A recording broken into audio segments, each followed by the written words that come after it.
Marriage isn't a fairy tale. It's more like an epic journey full of plot twists, difficult choices, and yes, a few mistakes along the way. If you've ever messed up or been on the receiving end of a partner's mistake, you're in good company.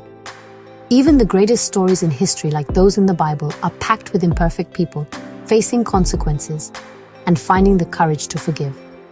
Let's go all the way back to the beginning. Adam and Eve had paradise, and still, they messed up. Their story proves that humans are wired for choice, and sometimes we choose wrong. But here's what matters. Their mistake wasn't the end. Even after the fallout, God didn't abandon them. There were consequences, sure, but there was also a promised restoration, forgiveness, and a future together. If you're married, you know mistakes happen. Words slip out, promises get broken, feelings get hurt.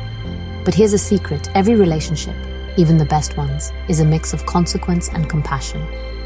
What sets couples apart isn't who makes the fewest mistakes, but who learns how to move forward together.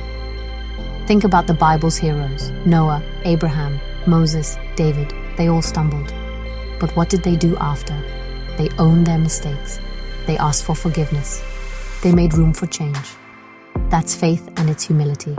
In marriage, that looks like saying, "I'm sorry. I want to do better. Will you help me try?" Forgiveness is never easy, but it's always powerful.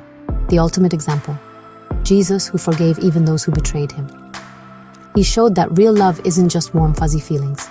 It's a choice to accept, to let go, and to keep moving forward. Forgiveness doesn't erase what happened, but it opens the door to restoration and intimacy. So what does this mean for you and your marriage?